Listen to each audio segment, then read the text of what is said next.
Greetings and hello. The Viberarian is in. My name is Joelle, and I am here to elevate, enlighten, and empower. And this is my first time doing this, so we're going to see how this goes.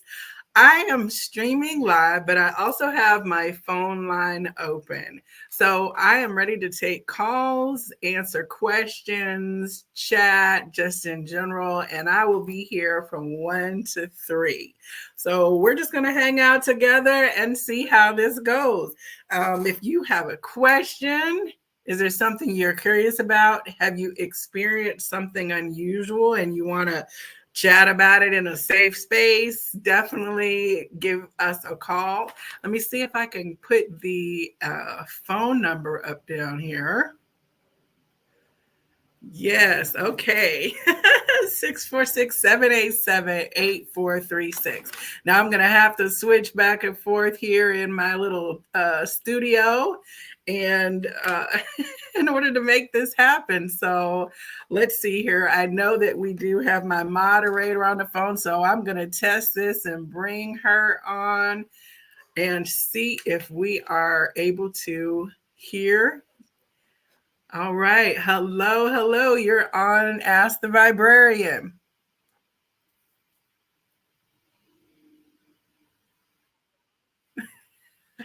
I can hear you.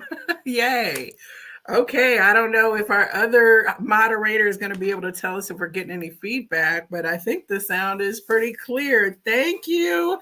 Guba, Tanya, moderator. You'll be talking with her on the phones as the lines get busy. So I'm looking forward to this, Tanya. This is going to be an interesting experience.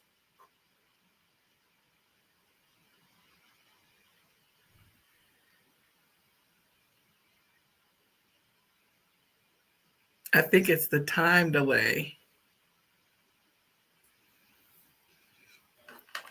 All right, she says happy Sunday. I'm going to put her back on the show line here.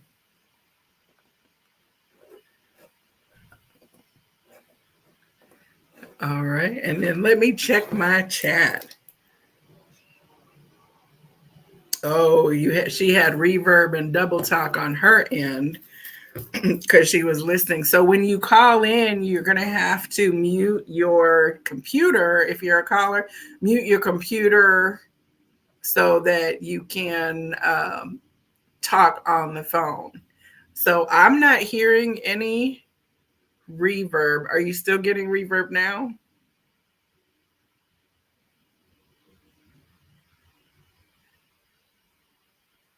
Huh.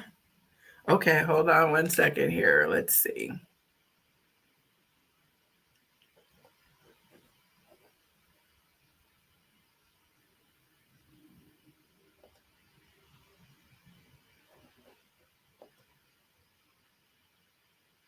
Okay, so at this point, you're hearing the words twice. Once through the live stream and then through the phone, or on the phone, you're hearing it twice. I'll need to check my settings. So thank you, everyone, for your patience.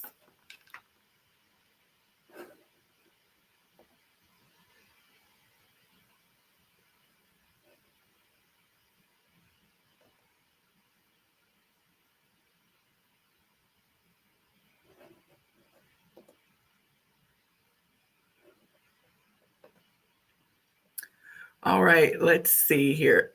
Okay, she dropped from the phone line. So if you just let me know if you are hearing me through YouTube twice, I will just continue to watch my studio line.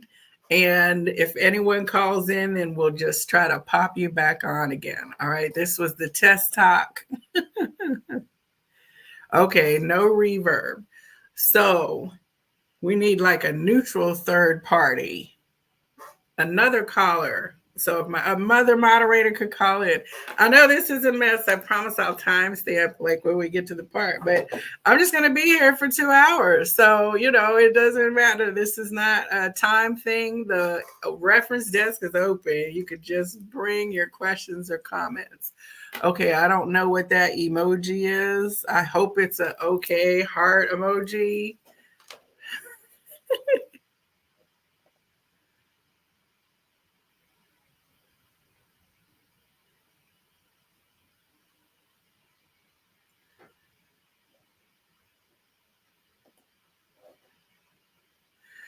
All right.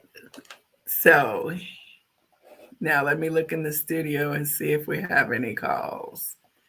Well, I definitely know I can't call myself because it would be total reverb. So I don't know what y'all want to talk about and what is in the current energies in the collective.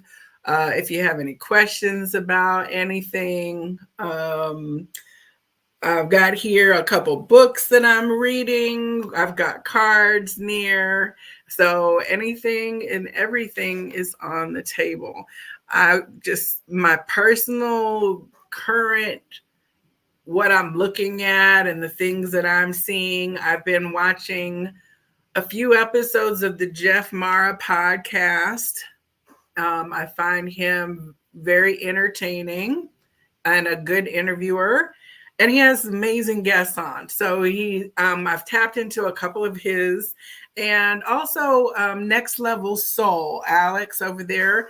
I've listened to his recently. I love things that talk about people's experiences that are away from our normal life. Like if you're talking about you had a near-death experience, the things leading up to that are already pretty traumatic and fascinating to see how a person even comes to have died. But then to have them talk and to see the energy of like what is in themselves as they're talking about what they experienced from the beyond, it's just truly fascinating to me, and I love that we get a chance to hear about these things now because of the sharing that things like YouTube and stuff give us, right? So that's why I tap into those. They're like mini documentaries in a way, but of fascinating subjects that you would never even think about. So one of the videos I was listening to was from somebody who was telling about encounters with animals, not Sasquatches, but other non-human, non-regular animal things out in the wild. So there's this whole genre of weird encounters narratives that you can go down the rabbit hole in that, where they're talking about they've, seen aliens walking in the woods or Sasquatch, or it's just fascinating to see all this stuff bubbling out. And of course, some of it is link bait, clickbait, or whatever, repurposing and not even really telling stuff. But others of it is like, how would we have ever known about this if we did not have a way to share and connect? Our circle of awareness was so much more limited like 20, 30 years ago. So we had to, subscribe to magazines about strange mysteries and pick up inquirers from the newsstands to be able to talk about all this stuff. But now we can listen to anyone's 5-minute rundown of their encounter in the parking lot, right? So I think Jeff Mara's latest podcast, I haven't watched, but it says something about I partied with a reptilian or something like that. So I'm sure it's going to be like a really wild situation. So let me check the phone. Like, thank you everyone who's chatting. Hey, Jenny. Hello. Hello. Hey, Jackie. Wonderful, everyone, to see you. The phone lines are open.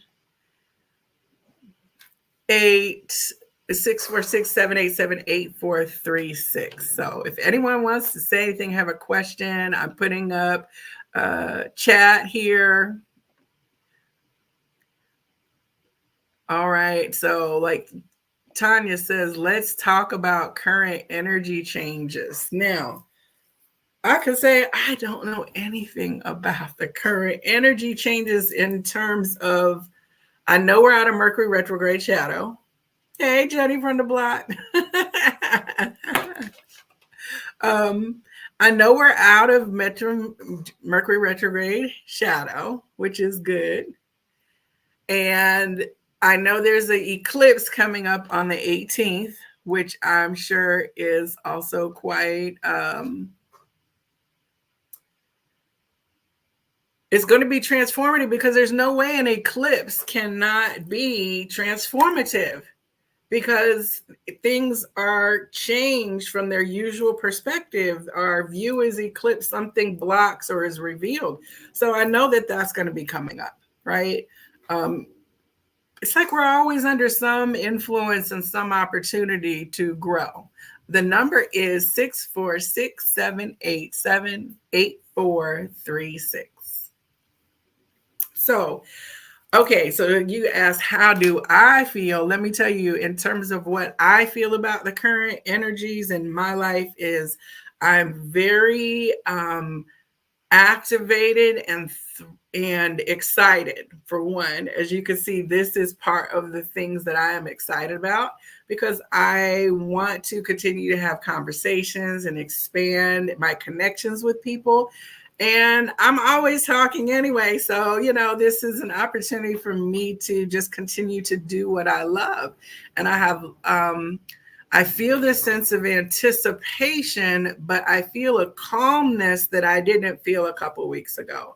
A couple weeks ago, I was feeling very drained, like I couldn't have done anything if I even wanted to. And I felt like I was needing to gather strength, but I had a great deal of optimism about when I could get to this point now, like say after Labor Day. So it's also my 12th house as a Libra. It's like time for cleaning up stuff, and it's like New Year's is coming up. So I feel this sense of anticipation about what my new solar return, fall as the weather starts to change. This is my happy place, right? So it's like I still feel a sense of anticipation, but I don't feel like I just feel like this is going to be getting better and better and better, like a long-term anticipation. Let me see if we've been able to get, okay, we've got a caller. Let's see. It might be a little lag. I'm going to watch the chat here to make sure and see if we have any kind of, okay, hello, you're on Ask the Viberarian. Hello, is this Jenny? Hey, thank you for calling.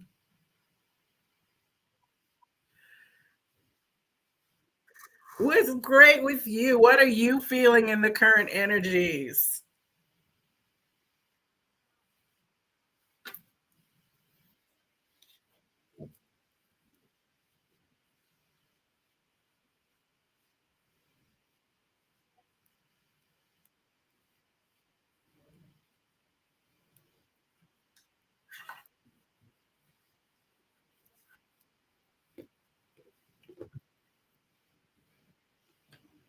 Okay.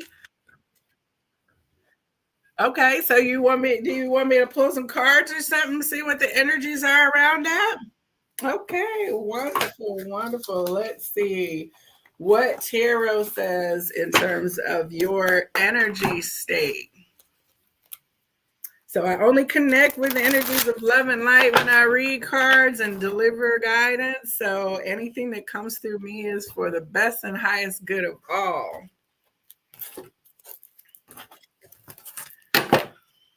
All right, so let's see what I'm going to do, like a 3 card and see just what the current energy snapshot is related to your material situation and manifestation.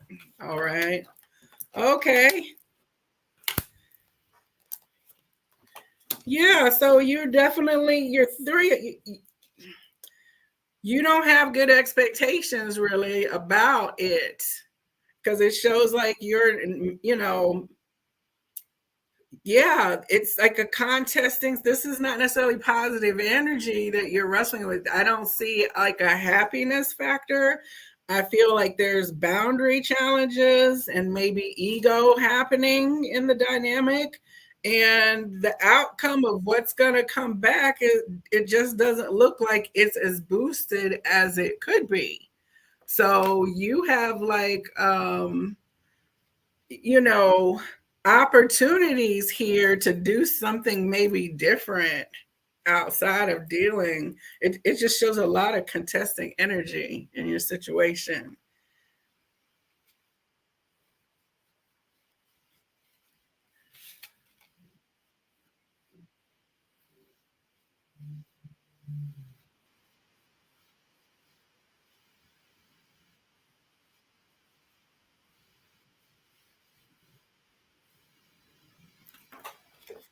Yeah, like even looking at this, like you look at this energy, it's like the ultimate like defensive battle of energy, and it's like if you're having to in your masculine self, if you're having to engage in protecting the ideas and the seeds of creation that your feminine self has brought forward constantly, you don't want to have to like exist in a place where there's and this is like coming at you, right? It's not like energy that you're working with, wielding to do more things with your creative ideas and projects. You know what I mean? So you're needing to, I would not want to recreate a constant energy cycle like that.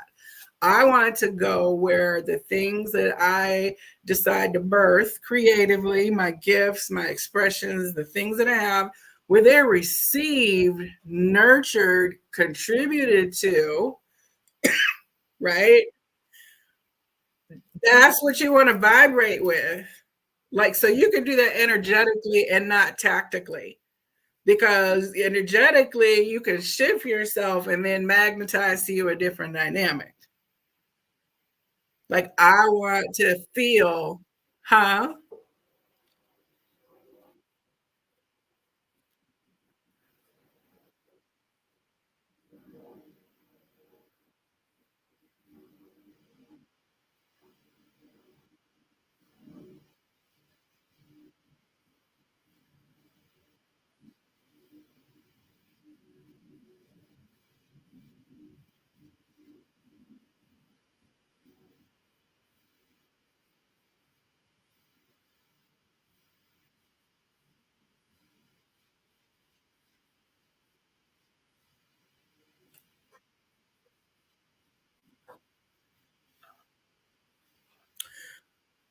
Well, what I'm seeing in these energies that showed up was not somewhere I personally would not want to be, because it's showing the energies are going to things that are not the actual seeding of the creation. They're dealing with the environment. So environmental kind of dynamic. I want to go where the environment is smooth and supportive. And then these energies would show up differently because they would be coming into the building of the structures. You'd be seeing it in the pentacle manifestation. All we're seeing here is energies tossing back and forth to not their fullest benefit and in somewhat of a stressful way. So thank you, Tanya. Reminded me we met you in June, right? At the Peace of Mind Expo. And you had the cute little outfit on, right? Yes, yes. I will tell you that I think I've seen a version of that in the closet of my bestie over there. I,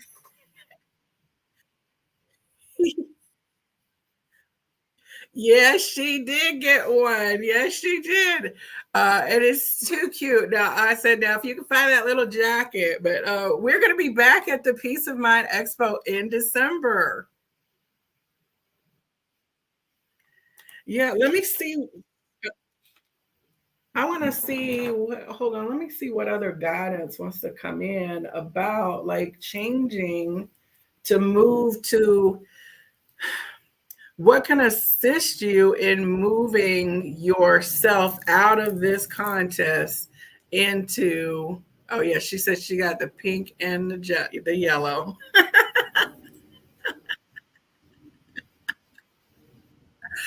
Oh my goodness. See, good vibes pass on. Cute clothes too, right?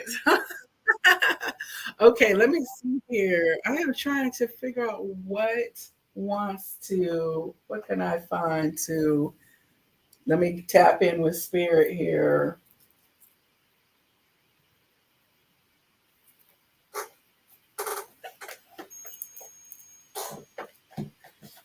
Okay.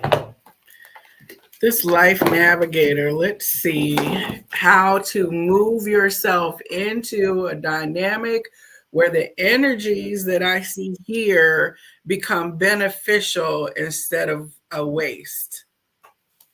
Does that sound reasonable?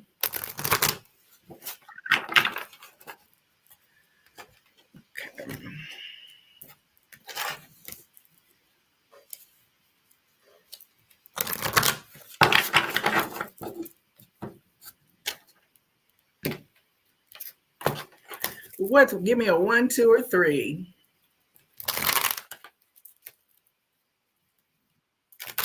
Okay.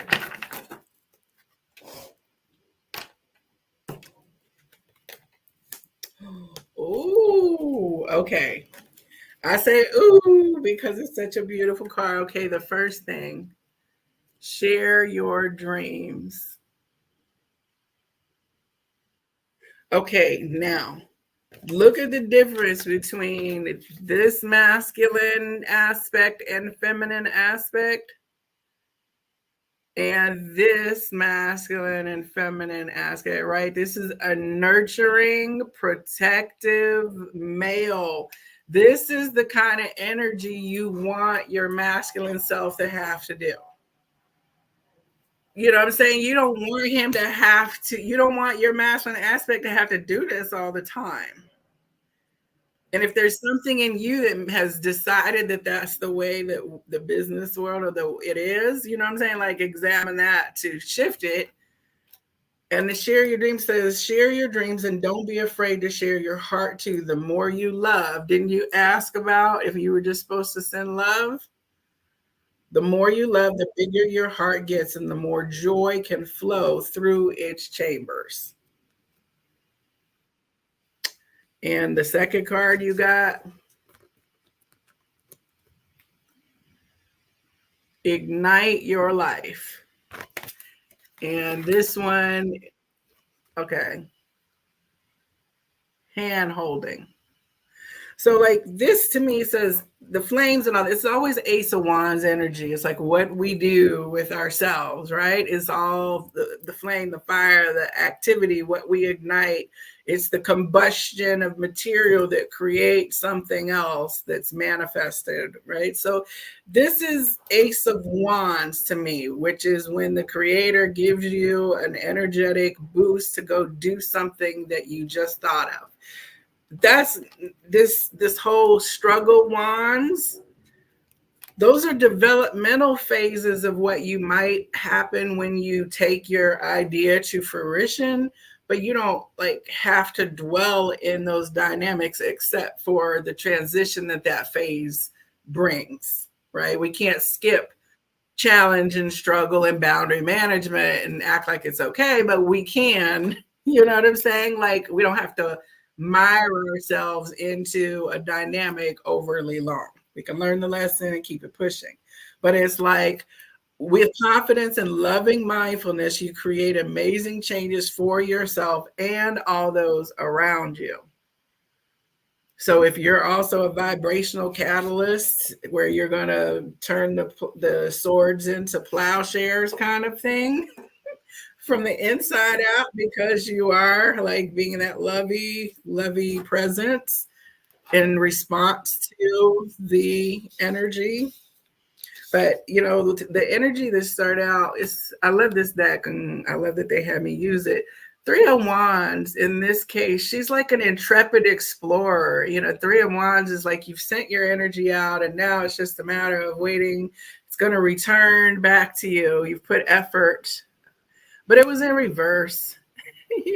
you know, so it's like, not having like a great optimism about what's going to come back. Maybe you're like, oh, I already calculated that I might lose a couple of my ships before they come back, but it'll still, that's kind of that whole less than optimal return of energy would be, that.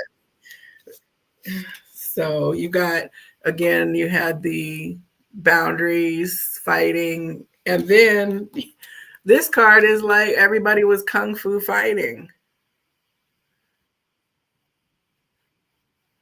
But it was also reversed. So, it can be like disengaging from all this. Yeah, look at everybody's like, no, mine. I'm at the top. No, that's why I said you don't wanna. This is not a Yeah, it's not a good little combination to be existing in. I wouldn't think it would be fun every day. You know what I'm saying? Now, okay, let's see here. So it's like the gift that's in you, that's ignited, that's in you, is meant to serve you joyfully and then serve the world. So, like, I think I don't know if I shared this with you before or not, but my manifestational exercise is to feel my perfect day, like how I feel when I interact with the people that I'm in the work production place with. I'm very careful because I don't want to manifest a job, right? So I have to allow spirit to fit the details to my energetic story and surprise me, right? So it's going to be like I'm doing the energy. And as long as it's a frequency match, I don't necessarily worry about what I'm doing, or who I'm doing it with. But it did take several years for me to change the Titanic, like 5 years, right? For me to move my flow incrementally out of the old transaction into the new. So again, that's that changing the energy can take longer. Okay, Spirit, it can take longer than anticipated for us to move into the flow aligned state on levels, if that makes sense, right?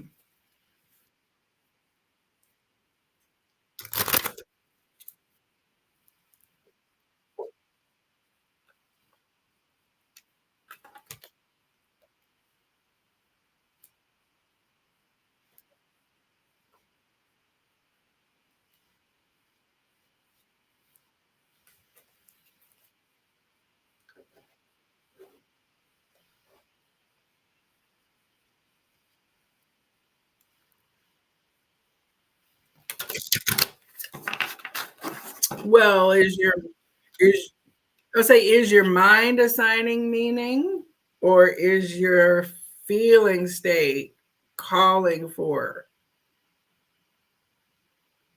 So, like, the reason I say that is because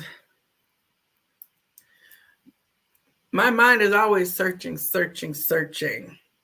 Okay, yes. Okay, so Seven of Cups was in this, right? My mind is always trying to quantify, qualify, process, understand. But some of the flow state stuff, I just can't let the mind enter into that transaction too much. Because as soon as I start to try to rationalize it, then I move out of the miracle zone. Because miracles happen because they blow our mind, right? Miracles are mind blowing. That's why we're like, oh, right. But when so you, yeah, And I'm a Libra too. So, that air sign, wanting to assign a reason to something is very much part of my, inner struggle as well. Right? Like, I hear you, but my first response is to immediately plan, process, strategize, look at all the opportunities. And it's like, spirit's like, let me come out of left field. So now I'm in a place where I never could have imagined, but again, that 5 year incremental change where I finally got to a dynamic where it's what I thought it would feel like, only it feels even better, which is why it gets easier to get better flow because it feels better than what I thought it was going to feel at every level. Right, right. So, because it, as an entrepreneur, you know how it feels to like really believe in something and it doesn't even have to be entrepreneurial, but there's a lot of investment when we're in the entrepreneur space, right? Because we are putting our dollars, our dimes, we're taking a risk, we're removing the constancy of our root chakra in order to plant something. We're uprooting our economic root chakra. So that's a big deal. Yeah, you know what I'm saying? It's a big trust exercise already.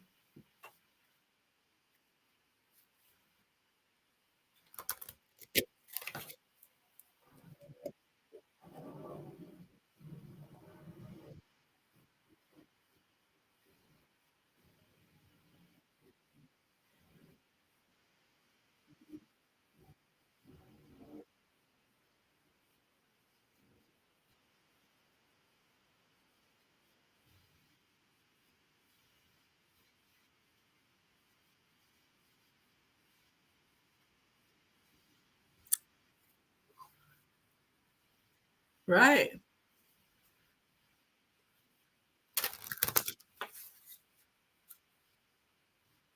Yep.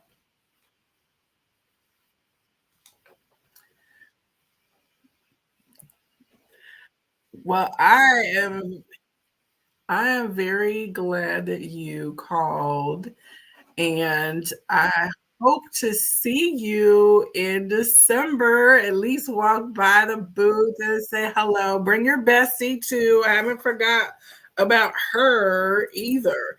Now, and okay, and do you want to share your business to the world of people listening?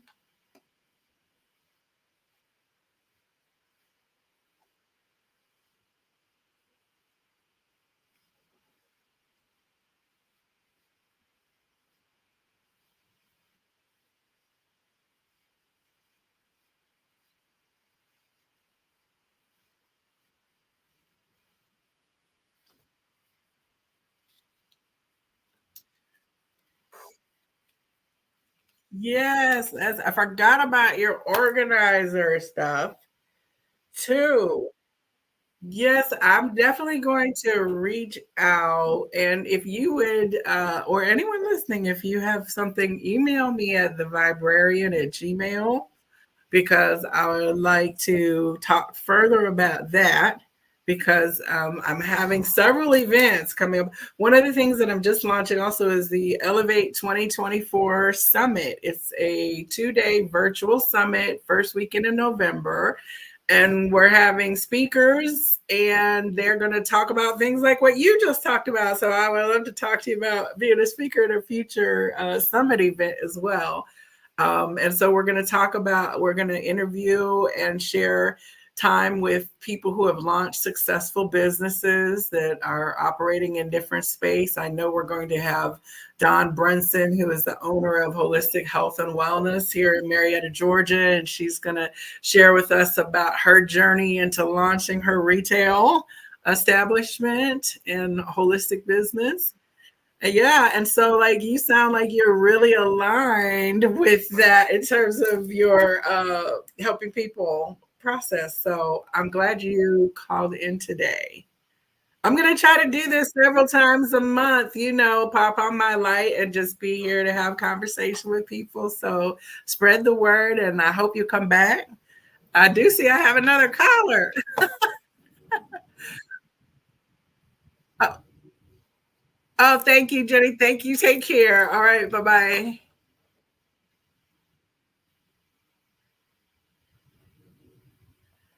All right. Thank you, everyone. Thank you. Thank you. Yes, Jenny is an organizational genius. Yeah, we did pick that up, didn't we?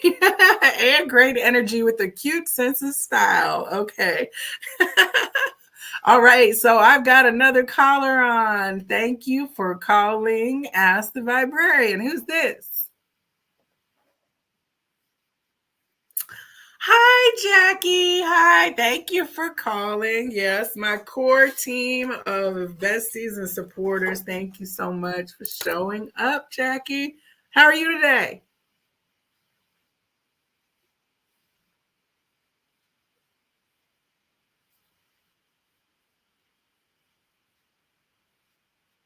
Okay.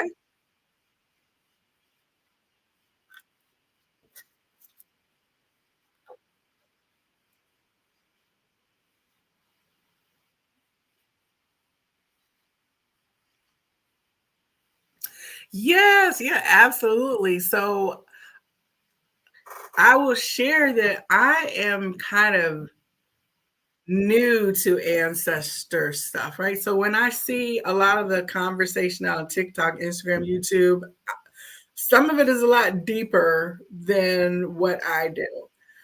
But after my time in Mexico, when I was at like Dia de los Muertos and saw how they would, and what was the movie? Coco Loco or something, like when we watched that movie, how they were bringing in like the candle with the picture of the loved one. Like I realized that it was just in my upbringing, I'd not been exposed to it in a kind of ritual way, although there were family pictures around, of course, and heirloom furniture, but nothing like a constant like bringing and Stacy says she can only hear me. She can't hear Jackie. Can you confirm that? Because it's supposed to be sharing.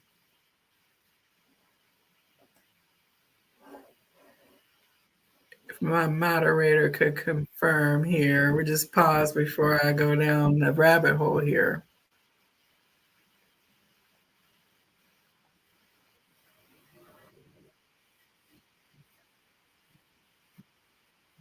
Oh, no, that's unfortunate. Oh my goodness.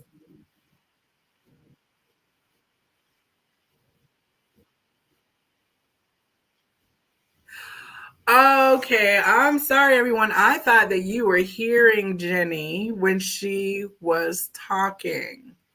And so I'm going to have to let me look here to see what is happening.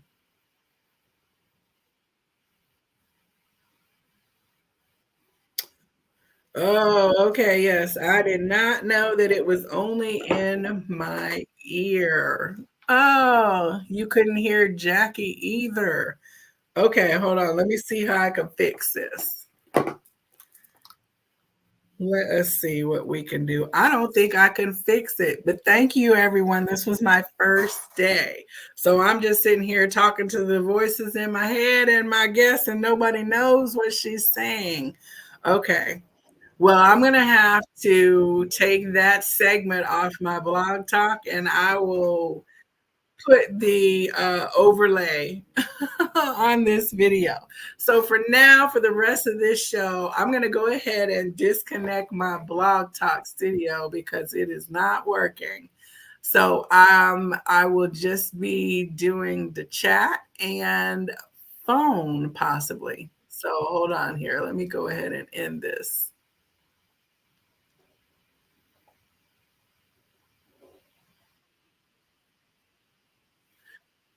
See, thank you. I've only been streaming for what, 40 minutes, having a conversation with myself. Well, that was Jenny, and she was dealing with a situation at work, as you could probably glean. So I'm going to pause, and when I do the replay, I'm just going to insert probably here and mash this up. This will disappear after this. So, okay, back to Jackie had the question.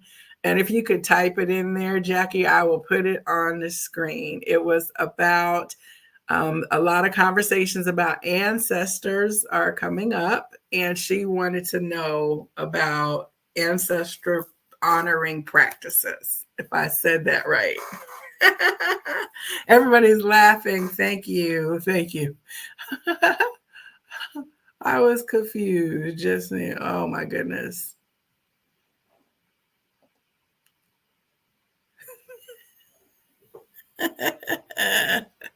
Okay, here we go.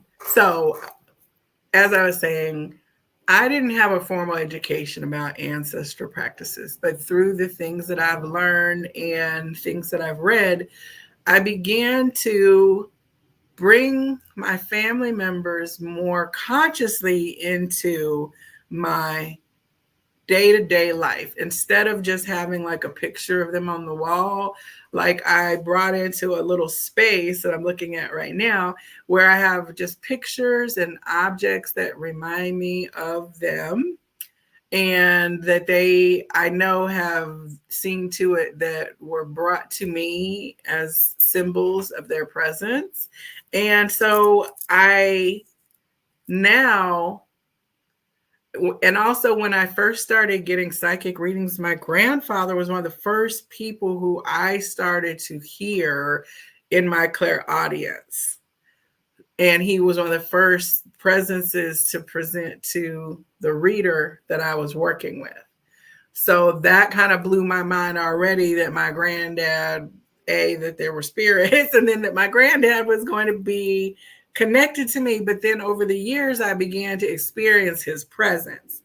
So that is, for some people, it's pennies, it's feathers, it's other little remembrances or tokens that you find around, favorite objects that remind you of that person. Then you're like, oh, my grandma used to have that, so that kind of bringing them to mind, so where we have an affectionate feeling, is one form of ancestor connection. But we can do more than just bring to mind. We can then begin to say, okay, all right. And my grandfather, one of the first things he said, and the things, was that he was here to help me bring in my harvest.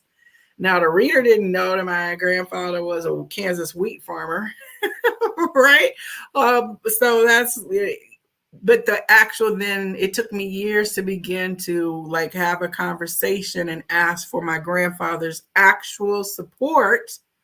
It was a shift in me that changed my connection to the ancestors. So I think that at its fundamental level, that kind of relationship of presence is the first form of ancestor connection. Like once you can step into that, and then anything else you do, you just do to the degree of what you wish to do. I know our friend Kim, she does, like, every day she cooks something and she makes a little plate for her ancestors, and she puts rice together, other little things. And I know, I will say, Stacey, I wish I had you on the phone. You could call me on my cell phone, and I'll put you on speaker. Maybe everyone could hear you that way, because I know, Stacey, your ancestor altar is pretty freaking awesome. Matter of fact, I'm gonna see if I can get her on the phone right now,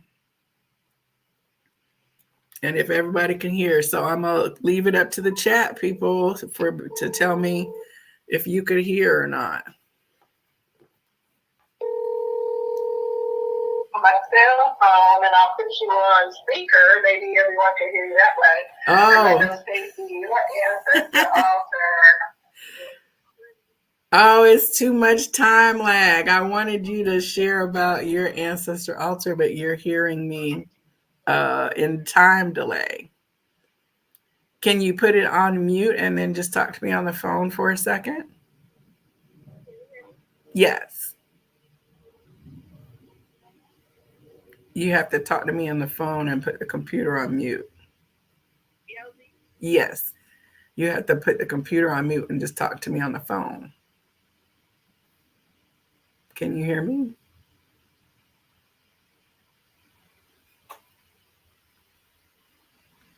Hello? Can you hear me? Yes. Okay. Can you guys hear her? Jackie, let me know. Yeah, so Good afternoon. Morning. yes, leading into this, I was talking about, ancestor reverence and I said you have the most awesome ancestor altar. So would you share a little bit about what you do for your Jackie's question was about tapping into the energy to help you in your everyday life, but definitely share about your ancestor altar because I love it. Um, I love it too. It's such a good altar. I keep pictures of my grandparents or obituaries of special people who are close to me in there, and anything that's symbolic of honoring my ancestors. So my grandmother loved roses. I keep some flowers in there and feathers for my dad. I also keep my dad's his urn in there as well. I light a candle and I honor them. I'll sit there and ask what they want. I'll leave water or snacks or sometimes some liquor if it's a festive occasion. Cannabis always. Anything that reminds me of the people who I'm honoring, I have on my altar, and it's a sacred place for me, a place to just kind of reset and plan, meditate, anything I need to do, but it keeps me connected to them closely. And so how long have you consciously worked with your ancestors? Probably about 5 or 6 years now. But this is the first time that I've had like a dedicated space for them. But at least 5 years. I've been more in tune since my dad transitioned. And really having a space for them to. Well, we came up in the same kind of era in the 90s, HBCU, Black college life, and the whole Kwanzaa thing and the movement of like reverencing ancestors by pouring out water, like that kind of thing that the Kwanzaa ritual brought into the conversation.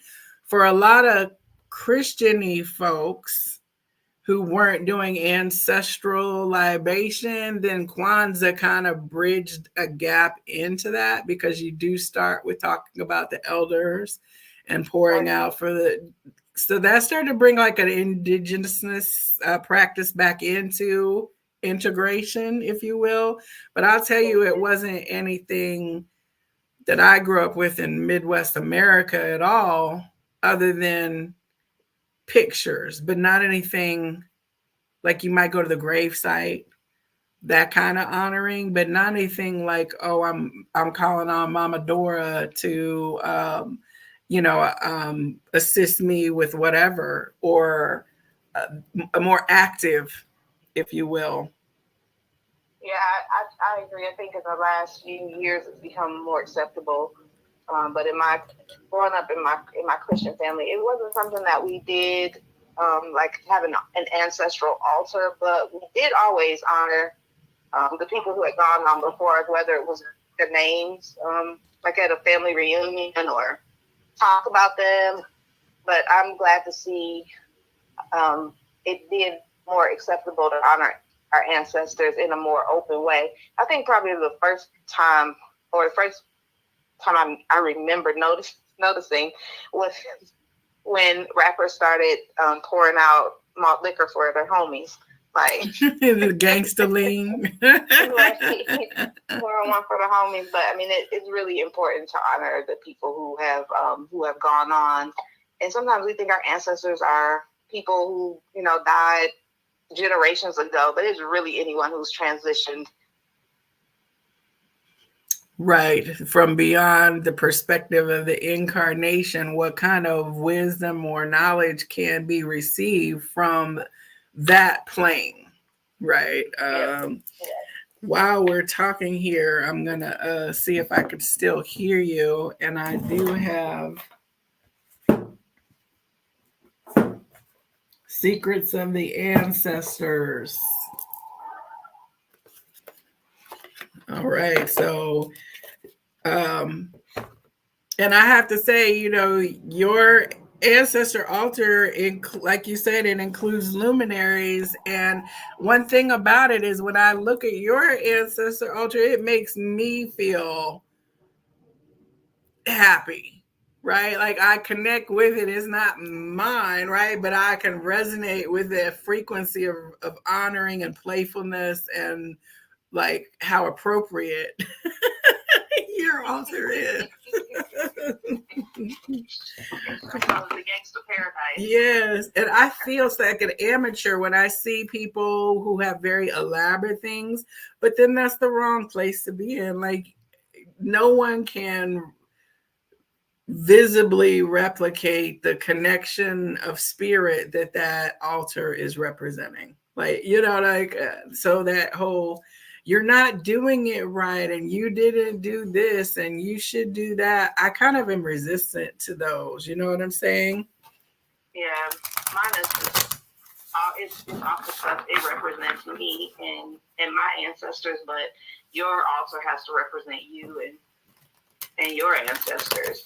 I like to keep it fun, lighthearted, have some dice carved out of crystals, shoot craps on it. Yes. Roll my dice, it's really very personal to me.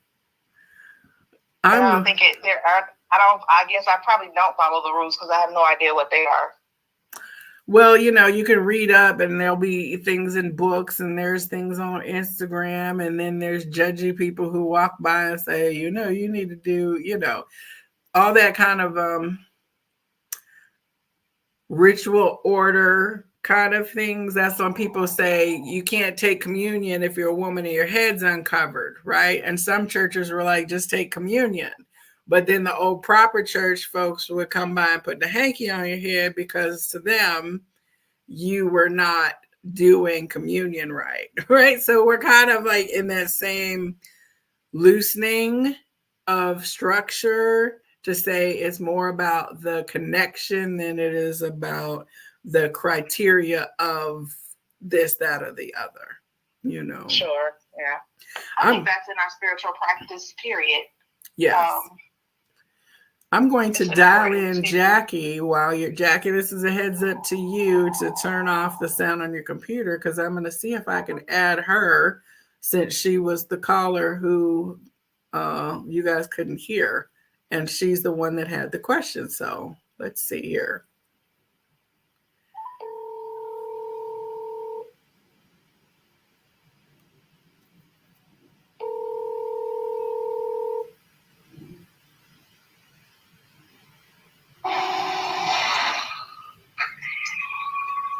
All right. I think I have Jackie and Stacy both on the call. Are you both here? I'm here. Wonderful. There's Stacy. I'm here as well. All right. So Jackie, has this been answering your questions about tapping into the energy from like my experience? Well, definitely. Ever since I started, hearing about the ancestral energy, it's like, man, it's a source out here for additional energy that I don't know a whole lot about how to harness or how to bring it into my everyday life. So hearing about what other people do and getting a sense of, things that I can do to make it more prevalent in my life is definitely helpful. Yeah, and I know you like one thing was like we were going for something a couple months ago and it was like to find a picture of your mother was like a thing, like even to find, because I think you had like a flood loss, right? In terms of your belongings. So, like, not even being able to find readily available to you pictures to bring her energy in. And you after that, you intentionally like, were no, I'm about to you went through the family and got some pictures. Definitely. I was like, I cannot just not have anything. Yeah. And so now I keep it, I have a place where I keep all of my crystals and, some other important things to me. I wouldn't venture to call it an altar because I haven't done enough to really make it one. But I have the starting of an altar. Well, what do you think is? I think an altar is just a place that you're mindful about, a space that you've created and set aside for whatever. Yeah, that's. If that's a place where you honor what's there, I think it's an altar. Yeah, that's why I was like, what do you mean it doesn't qualify? Because I will say that so my other sister friend Treese, her mother who passed away, love her, reverence her, Anita Holloway.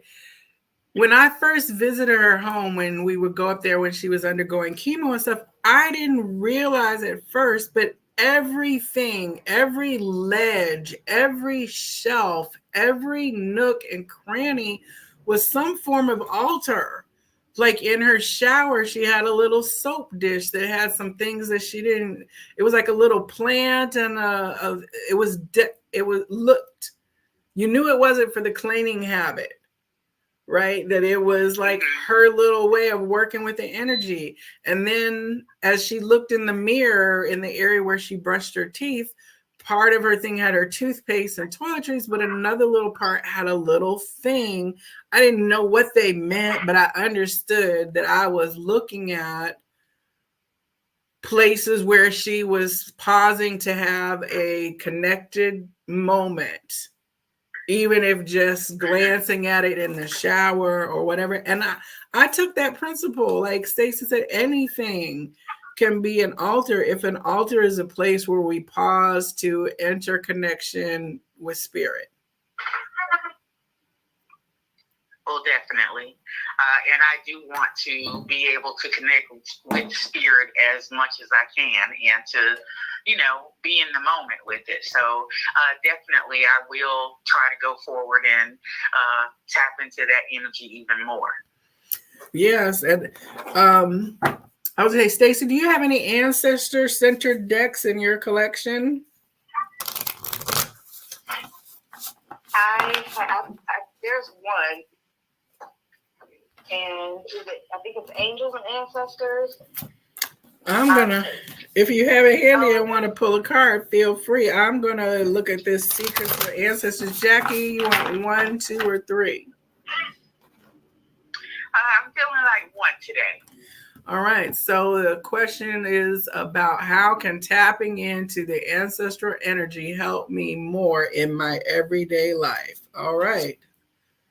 Wow, this is so funny. Altar of Fire. Good juju. Oh. Good juju. I just got this card last week and I gathered the things together that it is going to talk about. And this morning, I realized I hadn't lit the candle yet and activated the altar space. Okay. So, all right. This is so funny because you asked, how can tapping into the ancestral energy help me more in my everyday life? And the answer is good juju. Altar of Fire. What? Okay, and that's card number 22. All right, for the master number here. I love it. All right, and the last card. Okay, hold on. The first section, Altar of Fire. Look, hands holding fire, ignited, flames, Okay. And that's what I said to Jenny from the block, is that when spirit gives you the divine inspiration, that gift of excitement of something that you want to birth, right?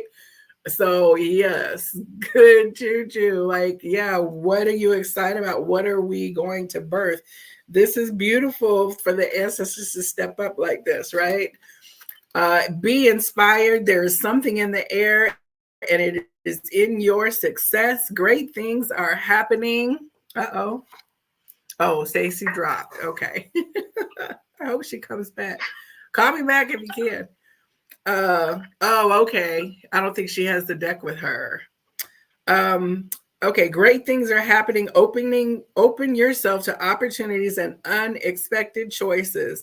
Claim your moment. Beautiful. Embrace the rebirth in love, health, money, and happiness.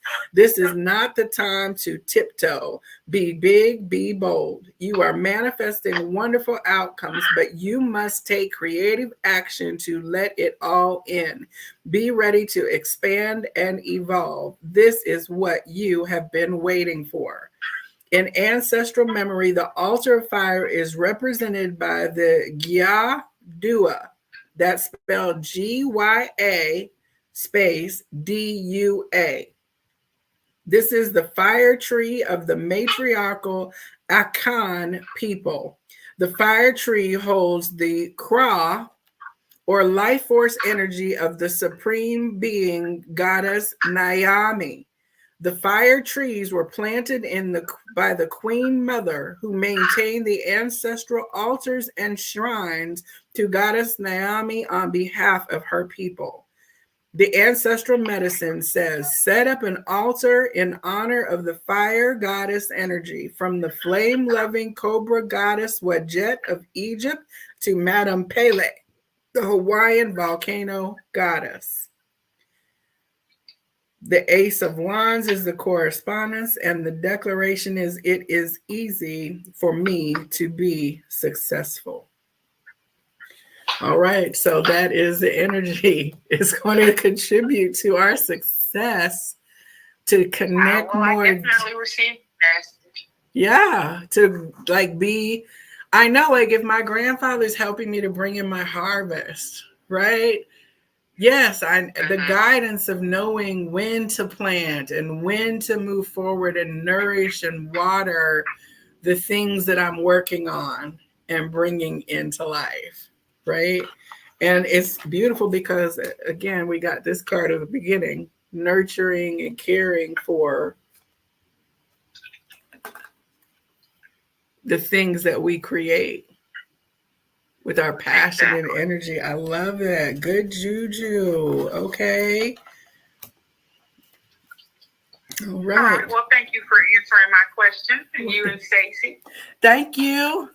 Oh, and oh yeah, you said the volcanoes are active now as well. Thank you, Jackie. I appreciate you calling in. Oh, most definitely. All right, I'll talk to you later. Okay. There we go. Thank you. And thank you, Stacy, for taking a pause to call in. Yes. Thank you. Thank you. Okay, yes, there are active volcanoes right now. Um, let's see here. Let me Google that and see where we've got.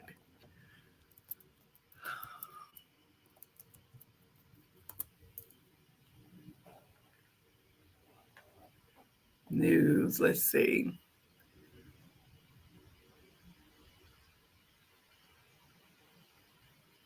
I don't know. I think Iceland is still going. I think there's some in front of down in Hawaii that are rumbling. So yeah, there's always, so they say what the volcano energy is when it is needing to let off steam, when Pele, mother goddess, is the earth is transmuting and releasing built up energy, which is natural, but it's increasing because of how our planetary frequency is shifting. So Yes, thank you, Stacy.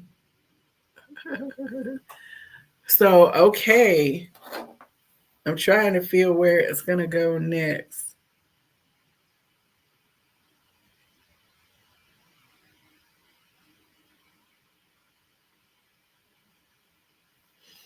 Oh, let's see what this. I gotta find the cards. Okay, I was got to pull out the New Orleans tarot, and I was, oh, release. Yes, releasing like a pressure valve. I mean, we can tell there's some pressures building up because look, we've had a couple mass shootings in less than a week. Violence, gun violence, energy going amok and being used to destroy rather than to nourish. So there is definitely evidence of bubbles and troubles percolating. And I think that tensions are only going to rise. But the thing is, if I think the tensions are only going to rise, then I will manifest that into my reality. So I kind of like try to look at the narratives with some nuance because I don't want to. Yes, if you want to call my cell to ask a question, sure. Thank you. We're going to fix this for the future episodes because I'm not trying to have my cell in the streets. But thank you to all of my dear sister friend circle who has showed up in full force today for this launch. Okay, let's see here. Tiny, pick a number 1 to 3.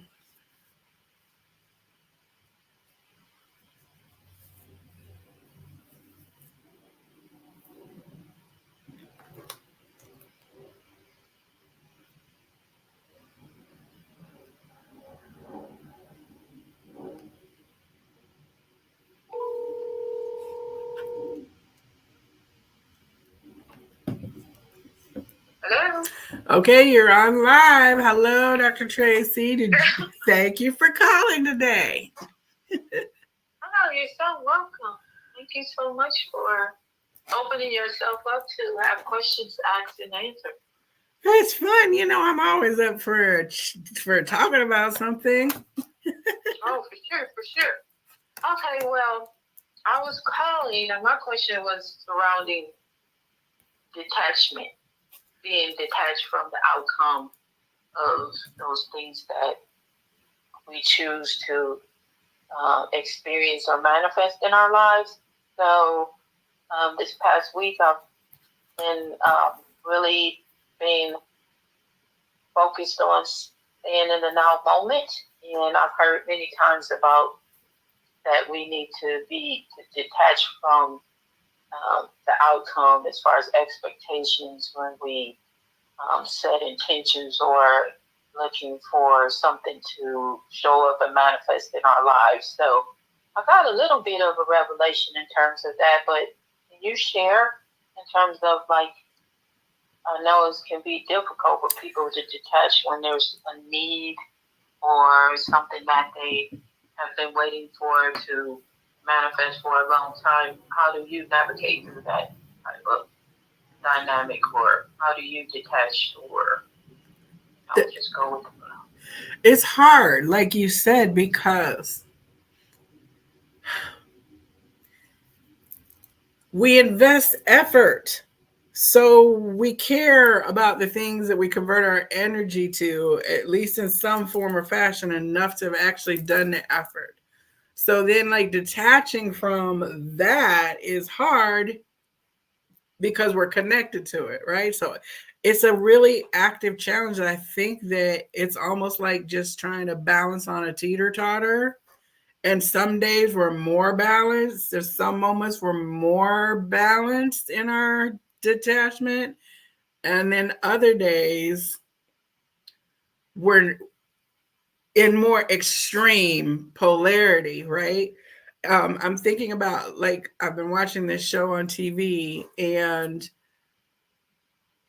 the coach tied all the players on the team together with a red thread. And it was like 20 feet long. So they were detached and independent, but then they had to run their plays and the exercises connected to others. And of course, hilarity ensued for a while because once you got out of range, then the tension of the attachment of something, you suddenly realize, oh crap, I got a 200-pound man attached to me. Right? But only when they got beyond a certain thing. So their whole exercise was to begin to be aware, situationally aware, so they could flow and flex and not get yanked by someone else's what they were attached to. So that's kind of like our personal exercises. Like, we're connected to those things, but we have to keep them in a balanced state, which is going to be a changeable. It's not static. It's just never going to be static. We are always going to have to move because we're generally upset and tense about things that we don't have control over. That's why we're upset and like why we're subject to them.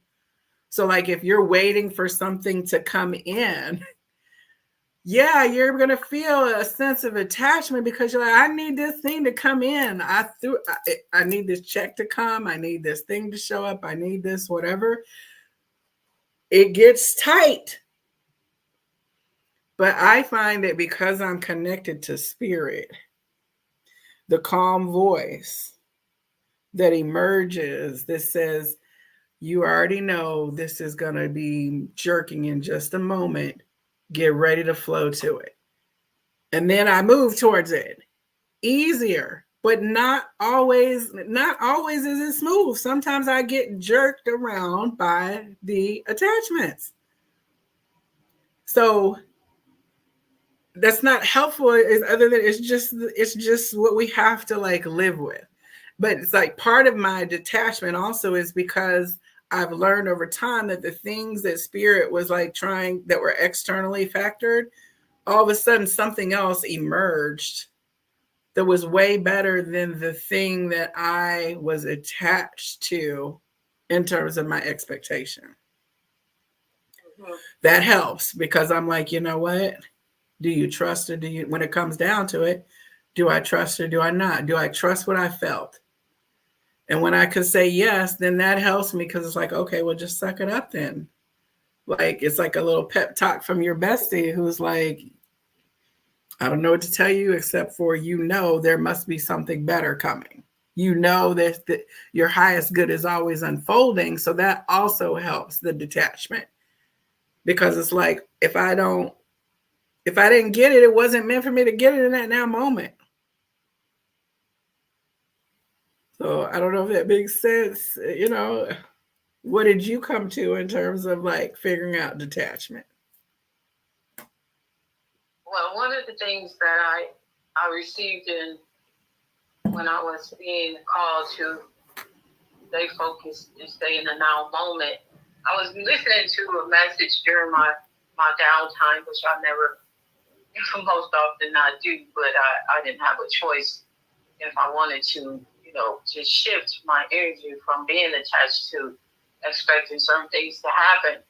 So there was this yogi that I listened to, is Muji, and he was just talking about, he was just talking about how nothing stays the same. Everything changes. He said in one moment you might have one thought, and then the next moment you'll have another, but everything changes. And he talks a lot about being aware and being in the now moment.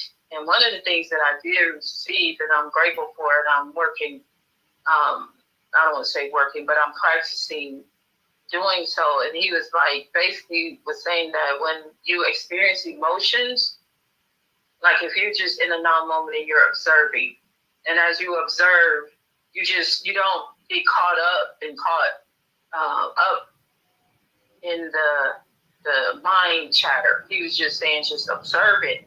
But one thing he said, and I don't know exactly how he put it, but I really got it, is that when you experience emotions in the moment that you're making an effort to be in the now moment, that means that there's some type of attachment. Yep. Because you're responding to it emotionally, right? Yep. And so I was like, oh my goodness. So that helps me, because one of my things in my practice that I do is I make an effort to be hyper aware of my inner space or my heart.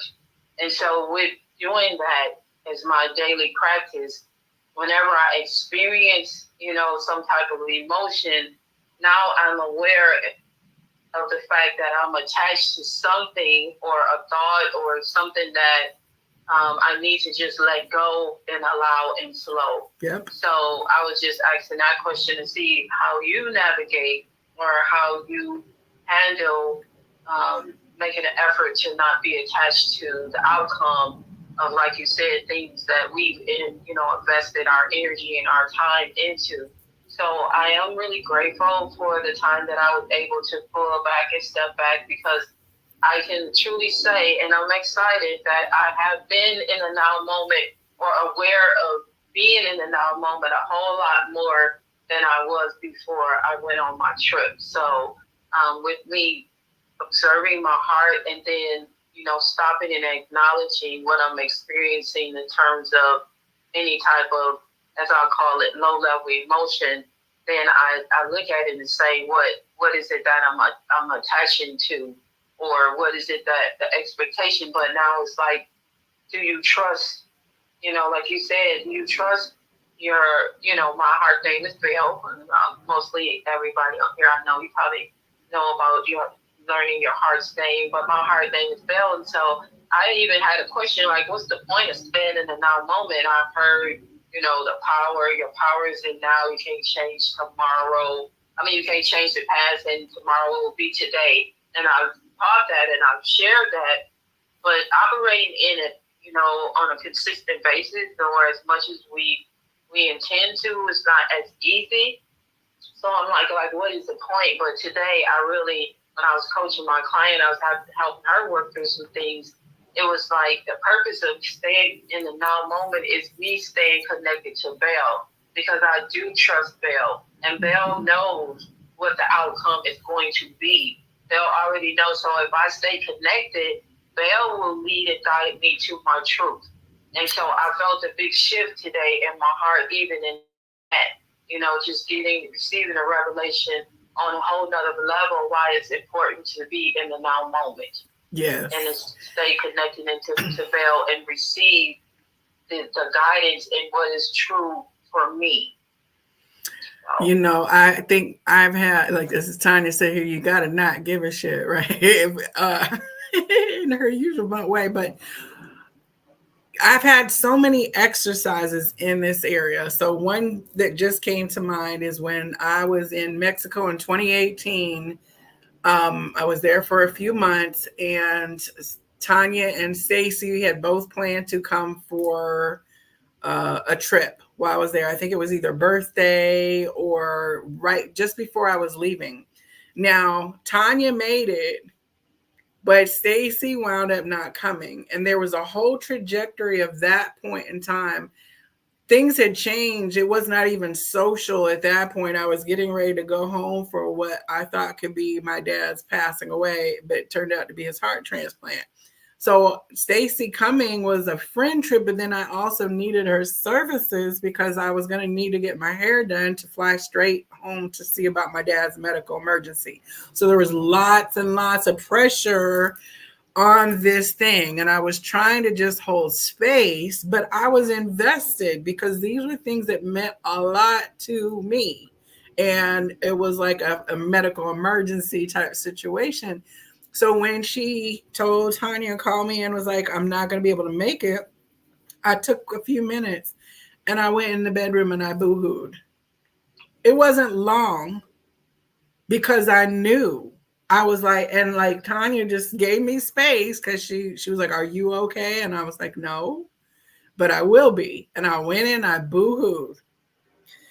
Then I was like, okay, whatever the better timeline is must be coming. I don't know what it's going to look like at this point, but it must be going to look like something, because my best laid plans, the best laid plans of mice and men, are often gone astray, right?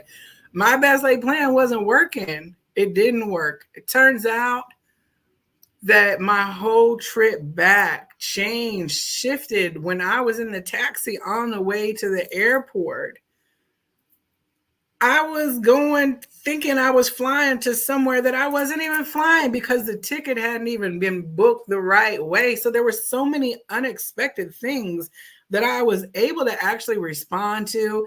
I got to my friends back home. I got my hair done. I got myself together to go see about what my dad eventually had was a heart transplant. I could not have known none of that from the point of crying on the bed about how was I going to make everything work. So another exercise in learning. And now I'm like, you remember what you put, what you went through, not what I put myself through, because that's a judgy kind of way of looking at it. But remember what you went through when you held that expectation that it should have worked. Now I don't take it as I failed. I didn't plan right. I did something wrong. That's why it didn't work. I just learned and I asked spirit and let spirit then show me. And sometimes I'd be like, I'm gonna need you to hurry up because I'm feeling a little, me, spirit. I'm feeling anxious. I'm stepping out of the now moment. Can you give me something? Give me anything. Give me a sign. Right. And then again, that's when the support network, through some kind of way or other, something comes that helps detach me from my projection and to step back into the expectation and the happy expectation versus the, well, I know it's coming. Now it's like, I know it's coming. I know it's coming. I know it's coming. I know it. I know it. Right. Okay, I have. Thank you, Tracy, for contributing and calling. Oh, and for everyone, Tracy is going to be one of the facilitators at the Elevate 2024 Summit on November. So we'll be able to hear from you the things that you are.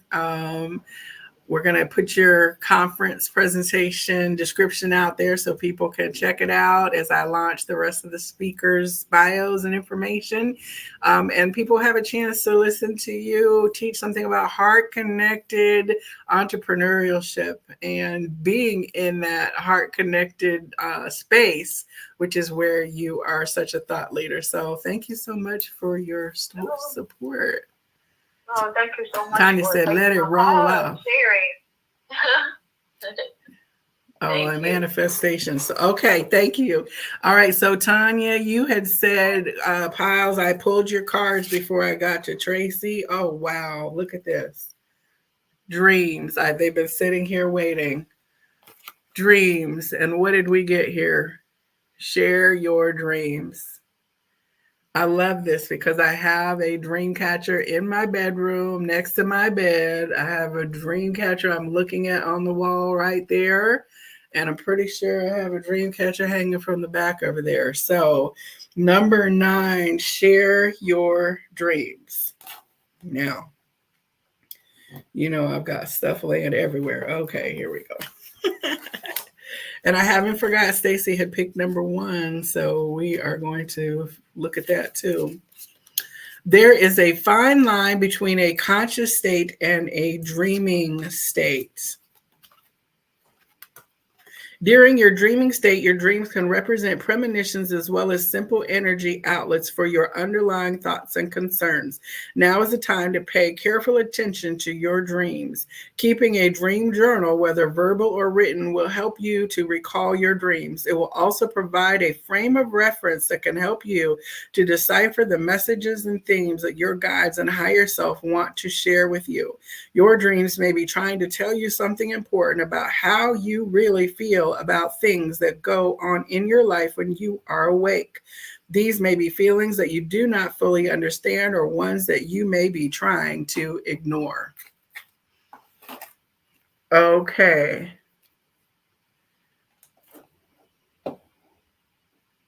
What she said, I could have dreamed I'd love to bake. Okay, yeah. So one thing I will tell you that we do in our circle is we share our dreams. And I'm talking about literal dreams that we have at night. This is not just about like your visions and what you want to see it in life. that's we're each other's dream journal. So like when Jackie tells me she had a dream about something, or if I tell them I've had a dream of something, we all kind of like, okay, it could be for any one of us that this dream message penetrated the dream consciousness state. So I love that this came up because, and look, feathers I know are very significant for you as well, Tanya. Okay. And then what did it say? Share your dreams and don't be afraid to share your heart too. The more you love, the bigger your heart gets, the more you can flow, more joy can flow through its chambers. That was from the first caller, Jenny. All right. Now the second card on this, Tanya. Oh, I love this. All this Libra gang. Libra gang, raise your hand, represent. I'm going to put you on screen. It's almost our season. We're in pre-Libra season, otherwise known as Virgo. But look at this Libra balance, the scales here. I'm going to call them out as everybody rolls up. We got the whole Libra coalition together. This is card number 17. Think of your body as a plant. Just as a plant needs a certain amount of sunlight, water, and the suitable environment in order to grow and be healthy, your body needs proper nourishment in order to thrive. The balance of the body can be affected not only by what we eat, but also by what we think and the surroundings we find ourselves in. This card has shown up in your reading because it is time to support your body by bringing it into a higher vibration. During this time, it is recommended that you incorporate more natural and raw foods such as salads and green juices or smoothies into your diet. Exploring mind, body, and spirit practices such as yoga, Tai Chi, or Qigong, and spending more time in nature will also help you find the balance that your body craves. Okay, yes. And I have to say, all right, we're going to do the Libra roll call here. Libra team number 1. Libra team number 2. And let me tell you, Stacey, I wanted to tell you how it was so inspiring to have you say that you were out on a hike this morning, and I think that's great that you're getting your nature time in. And so, yeah, kudos to you for out there grounding and connecting as part of your routine. I know you've been very thoughtful and mindful about doing that. All right. And then I know Jackie is a Libra, but she's not in the chat right now. So I know we've got Tiana, Stacy, Tanya, Jackie, Felicia, Lisa, Pamela. No, I'm sorry. DMX reference. No, we got the whole Libra gang in here, and we're getting ready for all of our birthday celebrations. I mean, I could just William. Oh my goodness, probably could run 7 or 8 names. Denise, my birthday twin, happy birthday to you. So, okay. And where were you hiking at, Stacey? Was there a specific place? And I'm telling you, she touched some trees. This body balance, that is so perfectly aligned to our conversations that we've been having about needing to ground. Now, let's see here. You said number 1, and as I didn't pull a card, Stacey, but as I was looking in the deck, I had to stop because the one card in here is Marie Laveau. Famous woman from New Orleans. It says Marie Laveau was the epitome of power and grace within the community of New Orleans. Not only was she known as an astute businesswoman, but she was also the go-to person for the spiritual remedies of everyday life. If you've drawn this card, you've been called to embrace all aspects of yourself and to rise to every occasion with confidence. You are so much more than the mundane daily tasks that often bog you down. New opportunities will help you explore the different ways you can express yourself and feel even more fulfilled. Okay, I received that. Ashe. Oh, yeah, Jenny was a Libra. Yes. It is our season. Birds of a feather flock together. All right, so let me get that pile one just for Stacy real quick here. We are, oh, I still got a grade. I've got a half hour.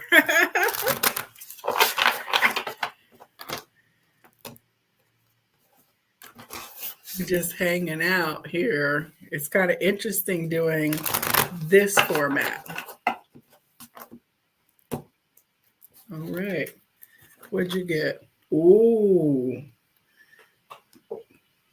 27 intuition.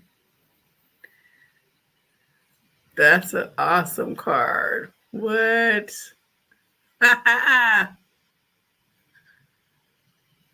Oh, it went Sweetwater, climbed 967 feet. That sounds like a lot to me.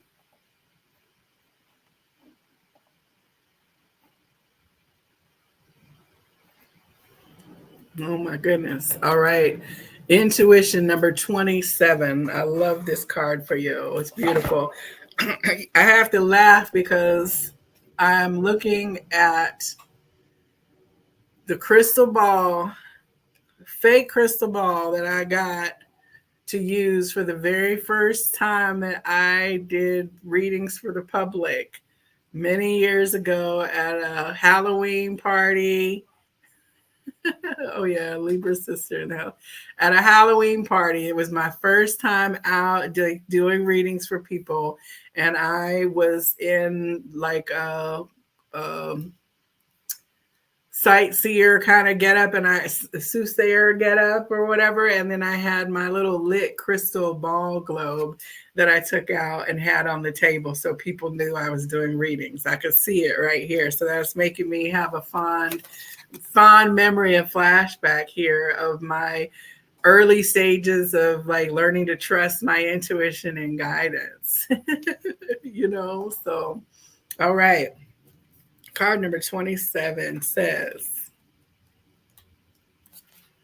intuition is the accurate inner knowing that each of us is born with. If you choose to tune into it consistently, it will become stronger and it can help to guide you and bring you peace throughout every aspect of your life. You are being called to ask yourself, what do I feel about this? By remembering to start with that question, it will allow you to understand the difference between what you think and what you feel. Okay. Hello. Resonance from Jenny. I think I said that, so you probably heard it. Sometimes it's necessary to be aware of the profound difference between the nature of these two things. You are not being asked to completely sacrifice intellectual thought, but rather to combine it with your gift of intuition in order to gain more balance and clarity in your life decisions. What? Yes. Yes. I love that. You'll have to catch the beginning of the stream because this just affirms all of that. All right. And on the bottom of the deck for Power One, oh,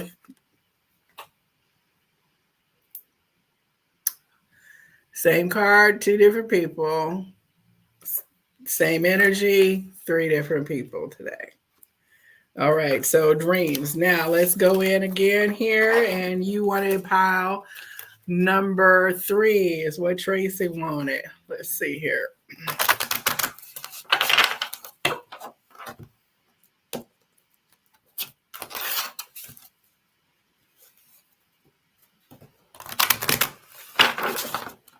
Okay, you were out and you saw a hawk and a black snake. I'm going to go into, oh yeah, I know what I'm going to do. My Prairie Majesty Oracle. We talk about a hawk and a snake. I bet we got cards in here that got that. Let's see here. I'm going to come back to you, Tracy, for card number 3, but let's see here.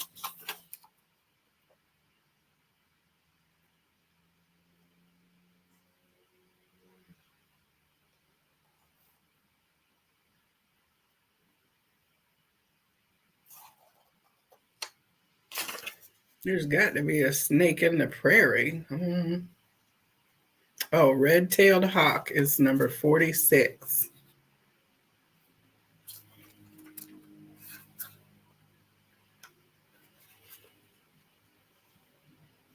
Okay, let me find a card here.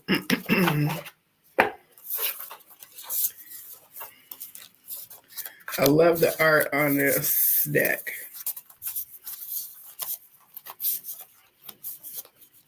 Red-tailed hawk.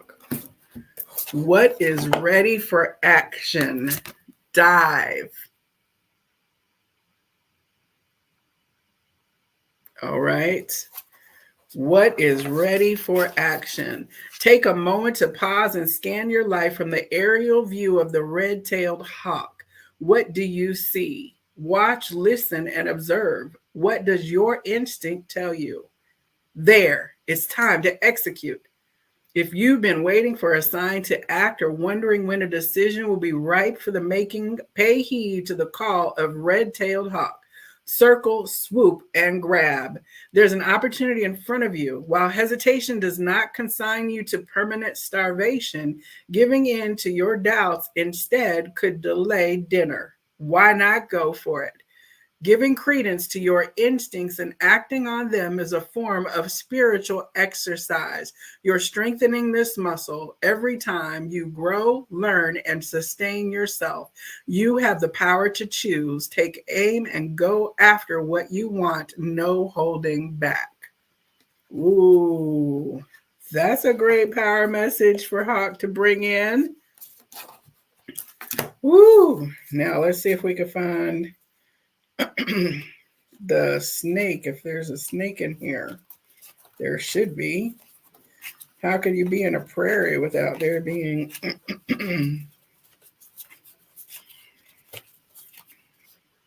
oh, they got an earthworm.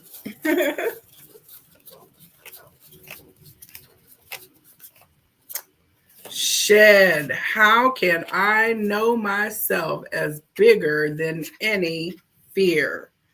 Wow. How can I know myself as bigger than any fear?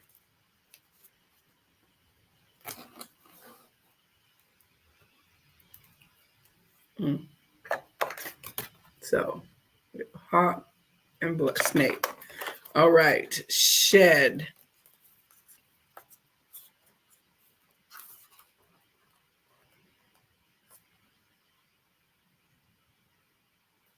That's on page 120. Picture yourself walking through the prairie on a warm summer night. To your left, the sun melts into the sky like a scoop of sherbet pooling on the pavement in the heat. You can hear songbirds trilling and the occasional rustle of small rodents. You relax into the moment, your fingers trailing the long grasses as you meander towards a creek up ahead. A few feet away, slight movement in the rocks near the water catches your eye. A snake. Pause and pay attention. How is your body reacting? What does the snake activate inside of you? I'm here to tell you, I be running. In the physical version of this, if I see a snake, I'm out. But we're going to go through this metaphysical exercise here. How is your body reacting? My body is not reacting well from seeing that snake, okay? There's plenty of Instagram videos of people who are not reacting well when they run up on a snake. So, okay. It's interesting because it's like, it says, what does the snake activate inside of you? The snake activates fear in me. Strong fear, terror, panic, and stress. Okay, so I have to shed terror, fear, panic, and stress. But it's hard because it's a snake. Okay, I get it.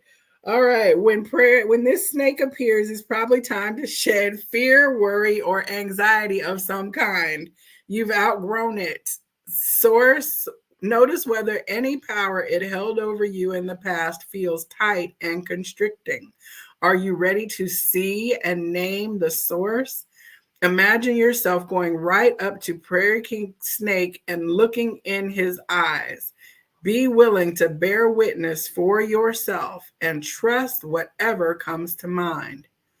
Though mistaken for a rattlesnake, king snake is actually non venomous. He's also impervious to the poison of other snakes and may even eat them, thus, the king in his name. Telling snakes apart can be tricky without closer inspection. Similarly, we all have to practice discernment by identifying fears, illusions masquerading as truths. Stand firm in your knowing of who you are and your connection to a higher power. Remember, the eternalness of your spirit is always ensured. Exercise your authority to tune in to the consciousness within you and receive insights of what would be most helpful at this time. Now, I'm laughing because this is the card that we got for Jenny. Now, when it says here, telling snakes apart can be tricky without closer inspection. Similarly, we have to practice discernment in identifying fears, illusions masquerading as truth. That's what the Seven of Cups. Look at his eyes. Look at me, I'm the great Swami, right?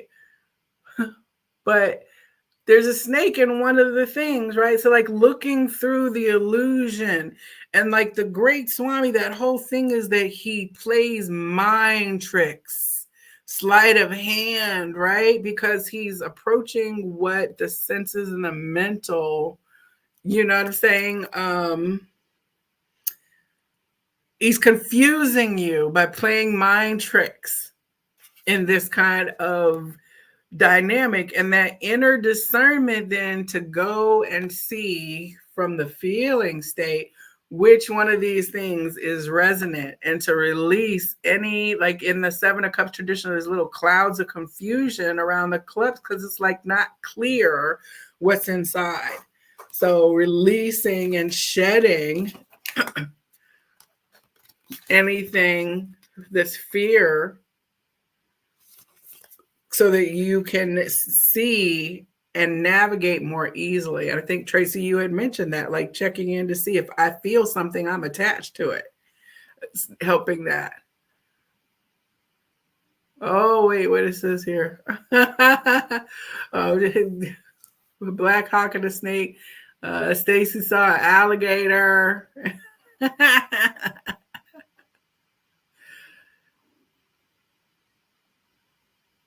Yes.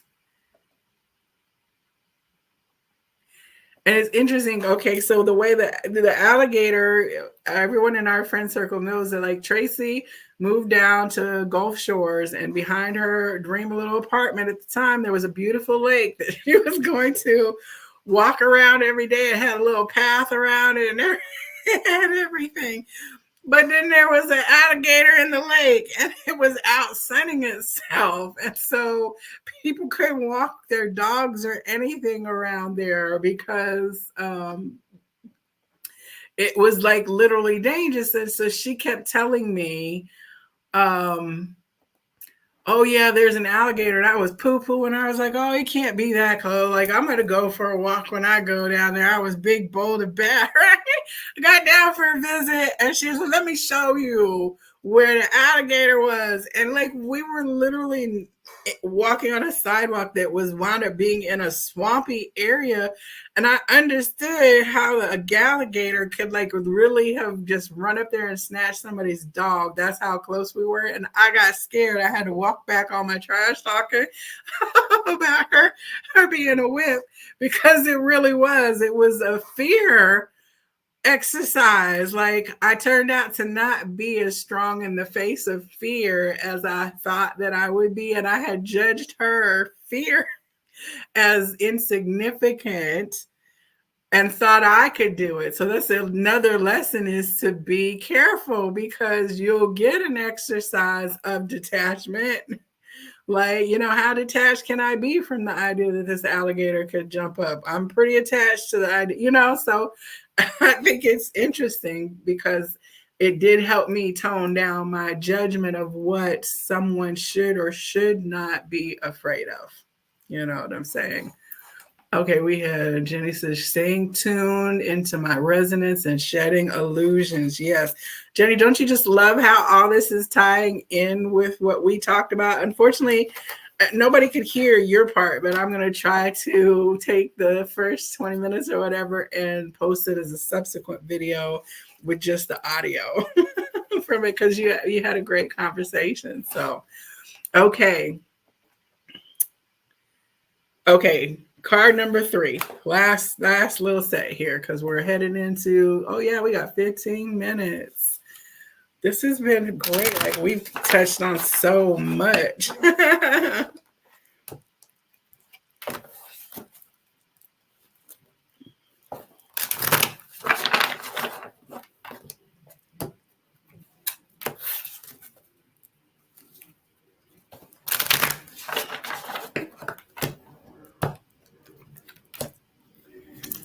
Ooh, this is beautiful. I haven't seen this card before. Spiritual knowledge. Look at that. And it's so interesting, because I can say that Tracy is working on the foundations of her heart center in Hot Springs, Arkansas. And one of the things that she has been talking about putting on at their center, Transformation Center, is a labyrinth out in nature. And labyrinths are, they're important because they're known to help lead one into a journey of the self.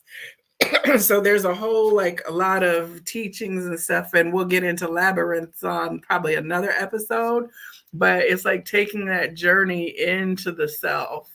And this is so beautiful, because it's got the blue of the throat chakra, pink compassion, and solar yellow. And then, of course, that enlightened third eye in the center. It's just beautiful. Oh, it's a triquetra, the triple triscale or whatever on the inside. It's very actually intricate art with multiple aspects. And I want to say that, yeah, it's interesting, because we had, it's red and blue in balance of the masculine and feminine, like we saw in this body card earlier as well. All right, 29, spiritual knowledge. Spiritual knowledge can be gained through a multitude of experiences and teachings. During this time, you will find clarity and guidance through being open to different types of spiritual teachings. It is not necessary to tie yourself down to just one teaching, but rather to go where your energy leads you. After all, spirituality and connection are not things that can be summed up in just one book or practice for everyone. Take what resonates with you and creates a peace within, while keeping your mind open to everything. You are likely to find that you are drawn to bits and pieces of different teachings that will lead you to your own organic spiritual connection, experience, and understanding. I love that. You are likely to find that you are drawn to bits and pieces of different teachings that will lead you to your own organic spiritual connection, experience, and understanding. We were just talking about that earlier, right? About the ancestor practices and how it's just unique. And it's just what you develop through your personal connection to the aspects of higher self and up. Okay, and on the bottom, you had Oh, music healing. Okay. And I know for a fact you like to get your dance on. So it looks like somebody's going to be dancing around the room a little later. Oh, what a feeling. Dancing on the ceiling. Music healing. Love this. There's even a little bird in the corner of the car. This reminds me of like Saraswati or Lakshmi or someone like that. But let's see here what he says. Number 4, music healing. There's healing in and through music for you. Music can be one of the greatest healing modalities available to us. With or without words, the melodies and rhythms each reach deep into your soul to create inspiration and excitement, healing, and release. If you have chosen this card, the universe is urging you to spend some time in a musical environment. Whether you create the music, dance to the music, or just listen to it, being in musical energy will help you attune your vibration to the highest good for the next steps of your life. All right. And that's one thing music, it takes you back when you hear a good old song, but in the now moment, you are just flying free singing. We were listening in the car yesterday to Sarah Smile and just having a good, heartfelt, open, playful kind of vibe. So I think that is good medicine for a beautiful Sunday as well. Get into the zone, be open to new things. So this has been a cool day. I'm very excited about this.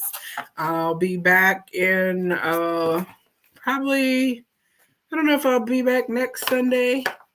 I have my weekend at Holistic Health and Wellness where I see clients in person at the shop, third weekend of the month. And then we're having the family mapping generational healing workshop on Sunday, September 29th. So um, I'm not sure what's on the broadcast. I know we've got In the Cards on Wednesday. We've got Crystal Matchmakers in a week where there'll be Mark and Alker going to come stream live from the Denver Gem and Mineral Show. We're going to get to walk the booths and see some of the things that are there. It'll be kind of like our insider's view. That'll be a week from Monday. So it's a lot going on, as you can see. I try to keep up with everything. But I appreciate everyone who's come today, and we're going to get the phone call thing worked out so that I can have more conversations. I really appreciated the conversations that I had today with Stacy and Jenny and Tracy. So I appreciate all of you. If there's any other comments, we're heading into the last little few minutes here.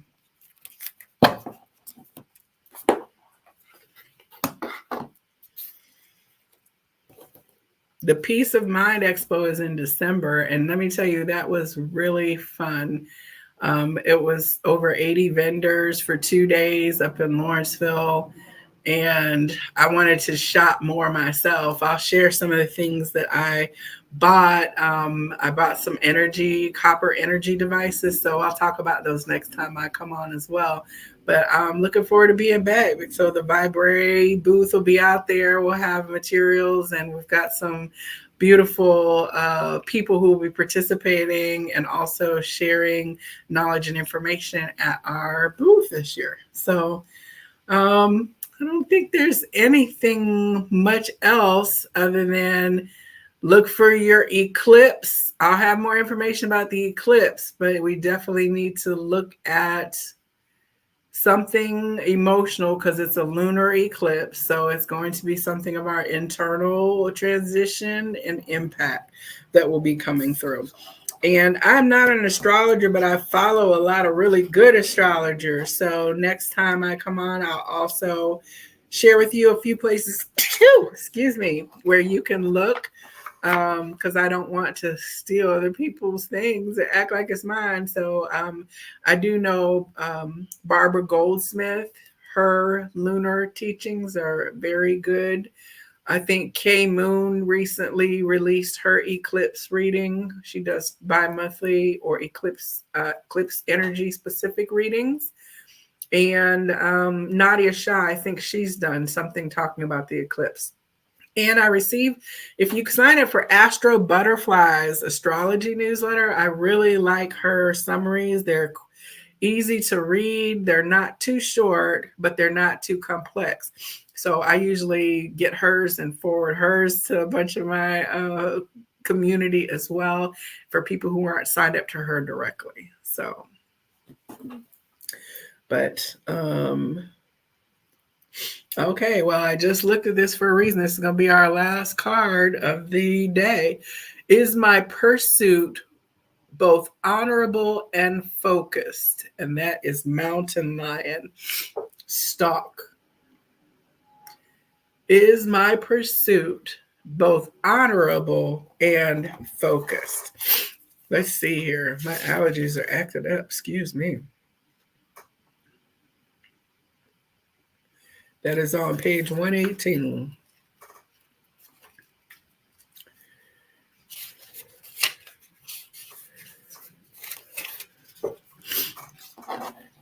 You're unlikely to spot mountain lion on the prairie now, but did you know his range used to be the largest of mammals in the Western world?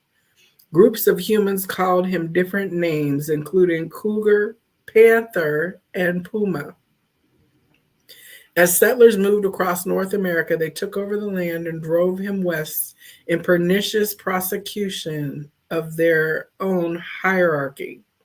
Today's glimpse on the energetic plane is a generous gift from this stunning and elusive cat. Stop in your tracks. Top of the ladder and meet Mountain Lion with due respect as equals in your own power, sourced in the interdependence and love consciousness sentient beings shared. Make eye contact and stand tall and learn from his fortitude. Mountain Lion's reputation for hunting prowess is well deserved.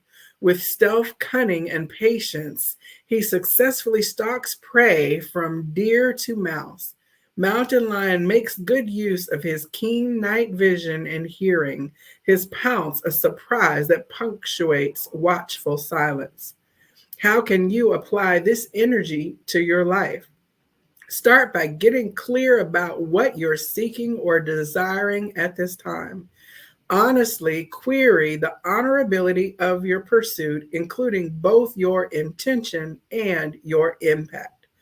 What does personal power look like when we fully claim and fulfill our individual roles, all the while remembering we remain part of the larger whole? Call on Mountain Lion to help you master the effort and timing that will best serve your aim. Red-tailed hawk may also be a supportive messenger for you at this time. Okay. All right. Honorable and focused. Beautiful. All right. I'm going to wrap it up.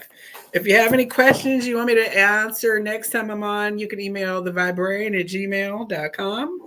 And I will, and also post in the comments of the video. So I thank all of you, and I hope that you have a wonderful, wonderful rest of your Sunday. I appreciate you being here for Ask the Viberarian and wish you much, much namaste.